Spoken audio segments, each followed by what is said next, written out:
Howdy all, this is Shane. Welcome to the INTHEBLUES Tone Podcast. I think we're up to like episode 20 or somewhere around there. If not, I apologize. I can't remember off the top of my head. I did add a podcast recently, which was part of the live stream that I did on YouTube, which was awesome. So I spent an hour and a half talking to everybody live on YouTube. I'm going to do another one of them really soon. So keep an eye out on YouTube or at Facebook at facebook.com/intheblues for information on the live streams.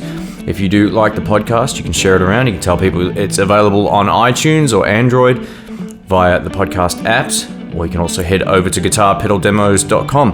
I'm also on Instagram now, so if you search for INTHEBLUES on Instagram, you should definitely be able to find it on there. All right, so the first thing I wanted to have a chat about is the Peavey Bandit 112 and why I went back to one. There was a couple of reasons why I decided to go back to the Peavey Bandit. The Mustangs are great amps. They sound cool. You know, I've advocated them for a long time. I've been a huge fan. I can't go to a jam or anywhere now without seeing like 10 of them. So I guess I'm to blame for at least part of that. A lot of my friends have them as well. So I decided, you know what, let's go back to a Peavey Bandit 112. I'm going to see if I could hunt down one of the red stripe ones, which I did on eBay. I picked it up for an absolute bargain. It was under $200 Australian, which is fantastic. So yeah, it was in good condition. It had the stock speaker, everything was there, the foot switch. When I used to use these in the old days, I used to use the drive channel exclusively without many pedals, either just one overdrive or none. I used to just plug straight into it. I did that for a couple of jam sessions. I just used the drive channel, and man, I was getting some awesome tone. It was absolutely singing. So to put it in context, I should have mentioned that this Peavey Bandit is the red stripe one. So it's not the most current one, which is still fine, but it's the early 2000s model, maybe late 90s model. It's sort of a little bit, it's sort of heralded as maybe one of the better Bandits in recent years.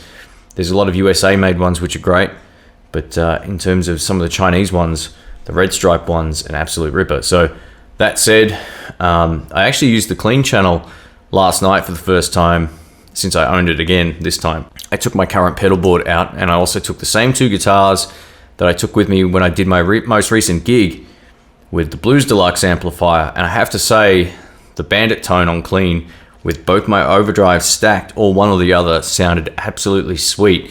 It's full and fat and loud. Man, it's just plug and play. So I guess the benefit of the Bandit, say, over a Mustang, and I'm not like saying it's a better amp by any means, I'm just giving you my objective opinions on it, is that there's no modeling interface. You just get one big loud clean channel that has two voicings. It has a vintage voicing with the switch down, has a modern voicing with the switch up. That's it.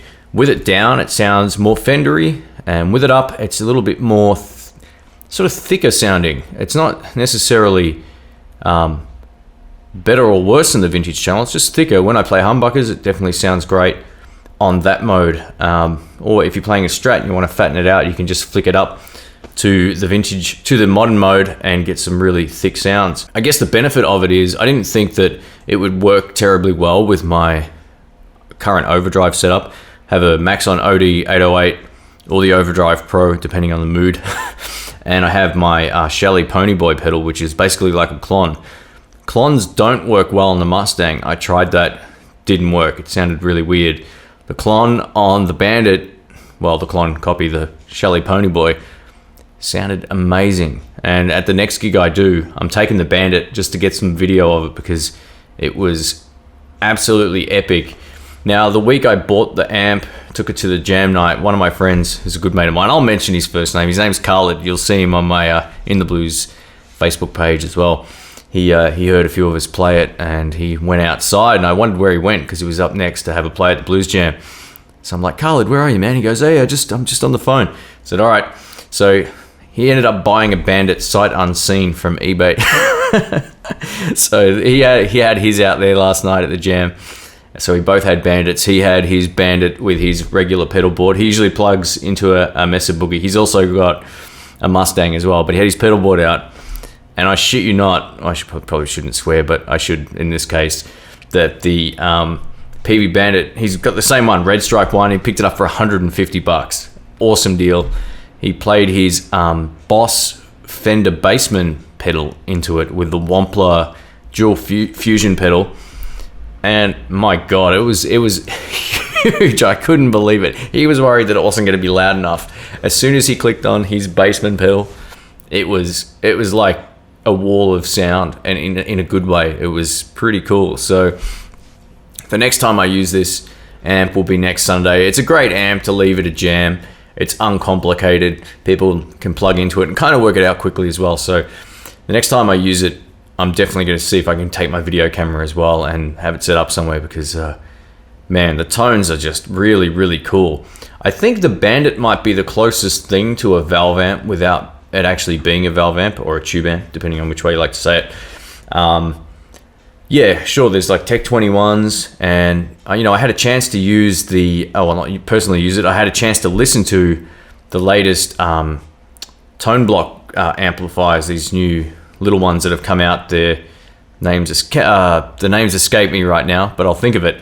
Basically, they're like really light Class D amps and all that kind of stuff, and they're super loud, but they don't have the niceness and sort of fullness maybe of the Bandit. So yeah, they're a proven amp over the years. Whether you go back to like the 80s and you see the ones that are blue with the Sheffield speakers in them and all that kind of stuff, the USA made ones, they're great. You can pick them up for like $65 in the US. That's just an absolute bargain. A friend of mine uses them for like backline stuff because clean channels sound great. Plug into them, done. You don't have to think about it. So if you are watching on YouTube, let me know what you think of the Peavey Bandit, and if you've used it with pedals, or whether or not you just plug straight into it and go. The drive channel also does have 3 different voicings. It has the vintage, which I love. That's what I'd use. It has a more modern and high gain mode, which are for the metalheads. So it's probably one of the, I shouldn't say metalheads, but it goes from like classic rock, sort of edgy rock, to full-blown sort of 80s metal or 90s metal, I guess, that kind of sound.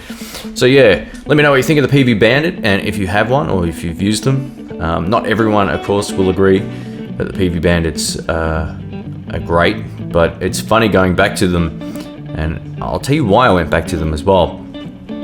Other than the fact that a lot of my friends now have Mustangs. I went back to it because I had my Blues Deluxe out one night, and a friend of mine had his Bandit with no pedals, and his tone was so close to mine that I just had to shake my head. I was like, you know what? That's a perfect amp for a situation where I don't want to take out, my Super Reverb or my Blues Deluxe and have other people use it and not stress about it. So Peavey Bandits hold their own. Clean channels, fat and dynamic. It takes pedals well. But let me know what you think if you are watching this on YouTube. Cheers.